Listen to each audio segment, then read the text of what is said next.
Bira de Literatura, para gravar mais uma videoaula para vocês. Só que hoje não é aula, é resolução de questão. Isso é muito interessante, é sempre bom a gente trabalhar interpretação, análise, porque é assim que vai ser cobrado de vocês, tanto nos vestibulares quanto no Enem. Tranquilo? Bora com Bira então. Olha que questão legal. Bom, particularmente eu gostei muito de preparar, né, essa questão e tal, porque aqui, olha a imagem, olha que coisa mais linda, Cândido Portinari, né, cara? Eu adoro, é o meu pintor favorito, principalmente do século XX, né, ali a partir do modernismo, Os Retirantes. E antes de eu ler exatamente o excerto para vocês, aqui o que a banca está pedindo, se vocês derem, ô produção, bota o retrato aí assim, eu faço zu, e aí bota para eles aí. Tá, agora eu estou falando e vocês estão vendo a imagem, né? Vocês estão vendo a imagem, olha que imagem linda, maravilhosa, vocês não fazem ideia do que eu estou fazendo aqui na frente, olha só.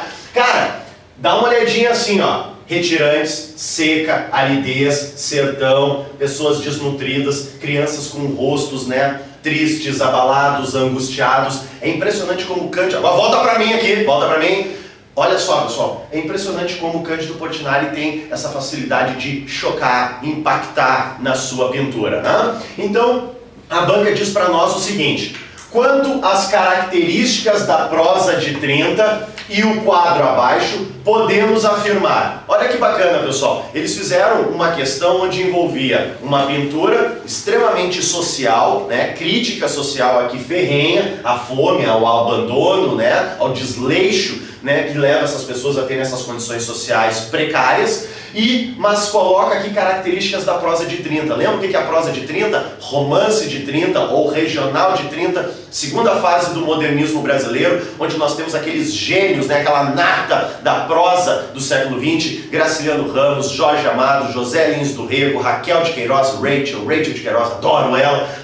Então faz um paralelo entre as características desse movimento, segunda fase, romance de 30, e a pintura do Cândido Portinari. Fechou? Então olha só, o que ela pergunta para nós? Tem 3 afirmativas e nós vamos analisar cada uma delas. Bora!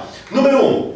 Tanto o quadro de Portinari quanto os romances dos autores de 30 possuem a temática regionalista como forma de denúncia das mazelas sociais. Perfeito, né? A primeira define muito bem essa comparação entre o quadro e o texto escrito do romance de 30. Ambos criticam essas questões sociais. Número 1, correto. Perfeito? Número 2, o quadro de Portinari mostra uma família retirante nordestina em estado de pobreza, algo que foi possível de ser retratado pelos romancistas da mesma época. Notem que tem semelhança primeiro, é perfeito. Ele começa aqui dizendo que o Portinari retrata isso e algo que a gente encontra também nos romancistas dessa mesma época. Perfeito. 1 e 2 corretas. Vamos para a terceira.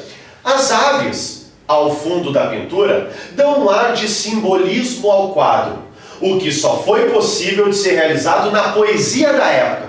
Vamos por partes. Eu vou voltar. Volta. As aves são os urubus, né? Carniceiros. A gente sabe que elas estão na volta por um motivo muito importante. A simbologia da morte, de comer a carne putrefada, né? Etc. Beleza, eu volto para a questão.